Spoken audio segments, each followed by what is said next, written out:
सनातन धर्म सूर्य उभरा क्षात्र वीरो उठो चलो, सनातन धर्म सूर्य उभरा क्षात्र वीरो उठो चलो, उठो चलो। कलयुग के इस कलयुग का है अंत निकट आया, संधि काल इन युगों युगों का अब समीप आया, साधना के महापर्व को साथ है लाया, सनातन धर्म सूर्य उभरा क्षात्र वीरो उठो चलो, सनातन धर्म सूर्य उभरा क्षात्र वीरो उठो चलो, उठो चलो। दिल्ली की सरकार ने पीछे श्राइन बोर्ड के तर्ज पे एक बोर्ड बनाने का प्रयास किया। विश्व हिंदू परिषद, हमारी सनातन धर्म प्रतिनिधि सभा और कई संस्थाएं इकट्ठी होकर वो आंदोलन के लिए उतरी और कई तरह के हमने आयोजन किए, तो उस कारण अभी लग रहा है कि वो कार्य रुक गया। उन्होंने 6 जो दिल्ली के प्रमुख धनी मंदिर थे उन पर अपनी नज़र केंद्रित की थी। इसी प्रकार विभिन्न स्थानों पर कई प्रकार के प्रयास चल रहे हैं।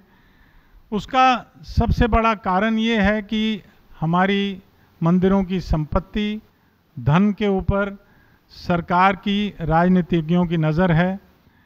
हमें भी प्रयास करना है कि हमारे जितने भी संगठन, हमारे जितने भी ऑर्गेनाइजेशंस इस बारे में काम कर रही हैं, वो किसी ना किसी तरह एक सूत्र में बंध जाएं, एक सूत्र में इकट्ठी हों। जिस तरह से एनडीए और यूपीए का कॉमन मिनिमम प्रोग्राम है, 25-25 पार्टियां इकट्ठा होकर काम करती हैं। सब जने अपना अपना कार्य करें, बहुत उत्कृष्ट कार्य कर रही हैं, बहुत बढ़िया कार्य चल रहा है हर एक संस्था का, पर वो एक कॉमन मिनिमम प्रोग्राम बना के एक राष्ट्रीय संगठन का निर्माण करें। हमने प्रयास किया है, एक विश्व हिंदू मंदिर संस्थान महासंघ की हमने स्थापना की है। हो सकता है इस प्रकार के कई संगठन ऑलरेडी देश में हों, अगर हैं तो वो संगठन आपस में मिलें, साल में 2 बार 3 बार 4 बार वो एक मंच पे इकट्ठे हों, कॉमन समस्याओं को उनके ऊपर चर्चा करके और उसकी एक रणनीति बनाई जाए। कोई कारण नहीं है कि 82% देशवासियों में होते हुए भी हमारे को आज धमकाया जाए या हमारे मंदिरों पर जबरन अधिग्रहण कर लिया जाए, या हमारे पैसे संपत्ति पे सरकार अपनी अकुशलता को छुपाने के लिए अपनी जो सरकारें उनकी डेफिसिट में जा रही हैं। तो सबसे बड़ी आवश्यकता है कि हम एक राष्ट्रीय संगठन में इकट्ठे हों। जब भी बड़े बड़े मंदिर और मठ निर्माण हुए हैं, या तो राजा ने किए हैं या कुछ भामाशाहों ने किए हैं। महात्मा बुद्ध बनाने में सबसे बड़ा हाथ मेरे हिसाब से महाराजा अशोक का रहा। आज के दिन राजा नहीं हैं, ये जिस प्रकार के राजनीतिज्ञ आज वोट बैंक की राजनीति कर रहे हैं, उनको सिर्फ वोट नज़र आते हैं, उनको हिंदू और मुसलमान नज़र नहीं आता है। कि एक राजनेता ने अभी वो टोपी, मुसलमान टोपी पहन ली क्योंकि उसको मुस्लिम वोट बैंक नज़र आता है। जिस दिन हिंदू वोट बैंक बन जाएगा तो वो टोपी उतार के नीचे चोटी रख लेगा।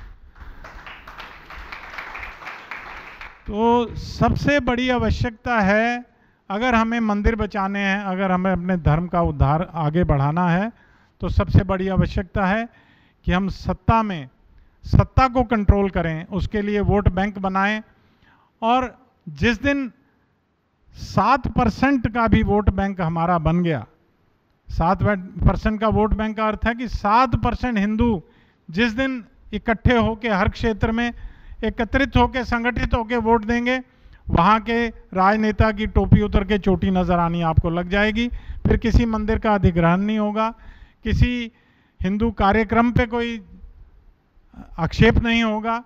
अभी सड़कों पे देखिए, ये नमाज पढ़ें कोई दिक्कत नहीं है, मंदिरों में कार्यक्रम करना हो तो दुनिया भर की हमें परमिशनें लेनी पड़ती हैं।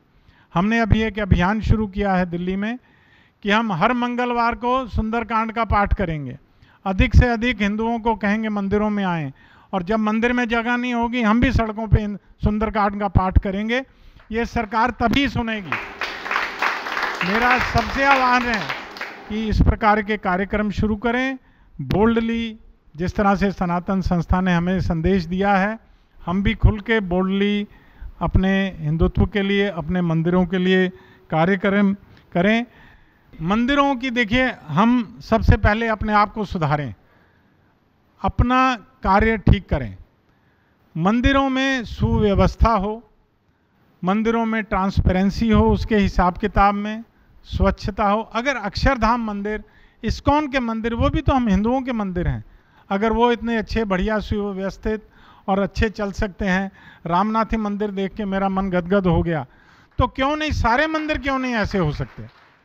जिस दिन हम इन सब मंदिरों को सुव्यवस्थित और साफ सुथरा और बढ़िया कर देंगे, अपने आप ये हिंदू जुड़ने शुरू होंगे, अपने आप ये शक्ति सृजन इसका होना शुरू हो जाएगा। मंदिरों की व्यवस्था के लिए मैंने एक सुझाव रखा है आपके आगे भी, मैं उस पे ऊपर पिछले 2 वर्ष से कार्य कर रहा हूँ। मैं एक industrialist, I am a born industrialist, I am a born businessman. उसके बावजूद मैं अपना व्यवसाय चलाने के लिए MBAs रखता हूँ, मास्टर ऑफ बिजनेस एडमिनिस्ट्रेशन, ताकि मेरा व्यवसाय और सुव्यवस्थित ढंग से चले और बढ़े। अब मैं एक मंदिर का अध्यक्ष हूँ, अब मंदिर तो मेरे को चलाना नहीं आता है, मैं धार्मिक हूँ, मुझे धर्म का स्नेह है, लगाव है, पर मंदिर कैसे चले वो तो मेरे को ज्ञान नहीं है। पहले सिर्फ मंदिर होते थे पूजा अर्चना का, तो अर्चक और पुजारी चला सकते थे, पर आज मंदिरों को समाज का जब हम केंद्र बनाना चाहते हैं, समाज की चेतना का केंद्र बनाना चाहते हैं, समाज की सेवा का केंद्र बनाना चाहते हैं, मेरे जो मंदिर जो GK2 में मैं चलाता हूँ, वहाँ से 16 प्रकल्प चलते हैं। अब वो प्रकल्पों को चलाना, उसका मैनेजमेंट करना, उसके रिसोर्सेज जुटाना, उसका प्रचार करना, लोगों को जोड़ना, व्यवस्था करना, पूरा एक मैनेजमेंट है। तो मैंने प्रपोज किया है कि इंस्टीट्यूट ऑफ टेम्पल मैनेजमेंट शुरू किया जाए। जिस प्रकार से मास्टर ऑफ बिजनेस एडमिनिस्ट्रेशन तैयार किए जाते हैं, उसमें मास्टर ऑफ टेम्पल एडमिनिस्ट्रेशन तैयार किए जाएं। जब ये परिकल्पना मेरे दिमाग में आई तो मैंने इस पर स्टडी शुरू की, तो आपको परिपत्र एक दिया मैंने, सिर्फ ये बताने के लिए ये ऑलरेडी हो रहा है।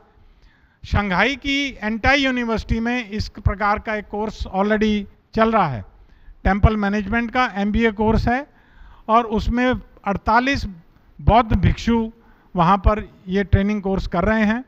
हमने भी प्रयास शुरू किया है, देखते हैं सनातन संस्था के सहयोग से और किस प्रकार जल्दी से जल्दी इस प्रकार का पहला इंस्टीट्यूट यहाँ पे स्थापित हो, जिसमें मंदिरों के मैनेजमेंट के स्नातक तैयार किए जाएं, मंदिरों का अच्छा मैनेजमेंट हो।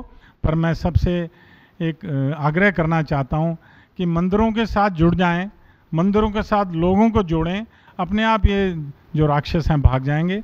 जय श्री राम, जय श्री कृष्ण।